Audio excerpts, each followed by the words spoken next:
تو رمضان کا مہینہ تو گزر گیا، لیکن ایک سوال ہے، کیا اس کی جو ٹریننگ تھی وہ ہمارے ساتھ باقی ہے؟ آئیے آج اسی پر بات کرتے ہیں اور ان دائمی اسباق کو سمجھتے ہیں جو یہ مہینہ ہمیں دے کر گیا ہے۔ یہ احساس کتنا جانا پہچانا ہے نا، مطلب ایسا لگتا ہے جیسے پلک جھپکتے ہی سب کچھ بدل گیا۔ ابھی کل ہی تو رمضان کی آمد کا شور تھا اور آج اسے الوداع کہنے کا وقت آ گیا۔ اور یہی احساس ہمیں ایک بہت بڑی حقیقت یاد دلاتا ہے کہ وقت واقعی کتنی تیزی سے گزر جاتا ہے۔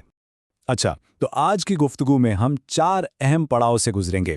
سب سے پہلے ہم وقت کی اسی تیز رفتاری پر تھوڑا غور کریں گے، پھر دیکھیں گے کہ رمضان ہمیں کیا کیا اسباق سکھا کر گیا ہے۔ اس کے بعد نماز کی بنیاد پر بات ہوگی اور آخر میں ہم یہ سمجھنے کی کوشش کریں گے کہ اس پوری ٹریننگ کو، اس مومنٹم کو آگے کیسے لے کر چلنا ہے۔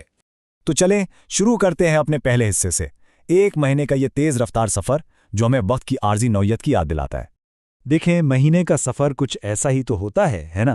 شروع میں ایک استقبال، ایک امید، پھر درمیان میں ایک روٹین بن جاتا ہے اور پھر اچانک سے الوداع کا وقت آ جاتا ہے۔ اور پتہ ہے، وقت کی یہ جو تیز رفتاری ہے، یہ دراصل ایک پیشین گوئی کی بھی یاد دلاتی ہے کہ ایک زمانہ آئے گا جب سال مہینوں جیسے لگیں گے اور مہینے ہفتوں جیسے۔ اور یہ ایک بہت ہی گہری سوچ ہے کہ جس طرح رمضان پلک جھپکتے گزر گیا، بالکل اسی طرح یہ پوری زندگی بھی گزر جائے گی۔ کیا یہ خیال ہمیں جھنجھوڑتا نہیں کہ ہم اپنے وقت کی قدر کریں اس سے پہلے کہ یہ ریت کی طرح ہمارے ہاتھوں سے نکل جائے؟ اچھا، رمضان کے ایک ایک لمحے کی قدر اصل میں ہے کیا؟ اس کا اندازہ اس ایک بات سے لگایا جا سکتا ہے۔ ماخذ میں ایک بہت ہی اثر انگیز بات کہی گئی ہے۔ سوچئے ذرا، اگر کسی مرنے والے سے پوچھا جائے کہ اس کی آخری خواہش کیا ہے تو وہ کیا کہے گا؟ وہ کہے گا صرف ایک دن کی زندگی، اور وہ دن رمضان کا ہو۔ اس سے بہتر اس مہینے کی عظمت کا بھلا کیا ثبوت ہو سکتا ہے؟ تو وقت کی قدر تو ہم نے سمجھ لی۔ اب اس احساس سے آگے بڑھتے ہیں اور بات کرتے ہیں ان مستقل، ان دائمی اسباق پر جو یہ مہینہ ہمیں اصل میں دے کر گیا ہے۔ تو آئیے ذرا اس اینگل سے سوچتے ہیں۔ اگر رمضان کو ایک 30 دن کا ٹریننگ پروگرام سمجھا جائے تو اس نے ہمیں سکھایا کیا؟ کیونکہ ظاہر ہے یہ صرف بھوکا پیاسا رہنا تو نہیں تھا نا، اس کے مقاصد تو اس سے کہیں زیادہ گہرے تھے۔ تو اس تربیتی مہینے سے ہمیں کیا تحائف ملے؟ چلیں ایک نظر ڈالتے ہیں۔ اس نے ہمیں وقت کی قدر سکھائی، صبح جلدی اٹھنے کا ڈسپلن دیا، ہمیں سکھایا کہ سچی اطاعت، ٹرو اوبیڈینس کسے کہتے ہیں، اور سب سے بڑھ کر یہ احساس ہمارے اندر پختہ کیا کہ اللہ ہر پل، ہر لمحہ ہمیں دیکھ رہا ہے۔ اچھا، یہ سچی اطاعت، یہ ٹرو اوبیڈینس آخر ہے کیا؟ اس کی سب سے بہترین مثال شاید رمضان میں ہی ملتی ہے۔ ذرا سوچئے، پورا دن بھوک اور پیاس برداشت کرنے کے بعد سامنے کھانا بھی ہے، پانی بھی ہے، لیکن ہم صرف 1 منٹ مزید انتظار کرتے ہیں۔ کیوں؟ صرف اور صرف اس لیے کہ یہ اللہ کا حکم ہے۔ اپنی شدید ترین خواہش پر صرف اللہ کے حکم کی خاطر قابو پا لینا، یہی تو ہے حقیقی اطاعت۔ اور یہی تربیت ہمارے اندر ایک گہرا ذاتی شعور پیدا کرتی ہے کہ کوئی اور دیکھے یا نہ دیکھے، اللہ دیکھ رہا ہے۔ اس کی ایک اور چھوٹی سی مثال دیکھیں۔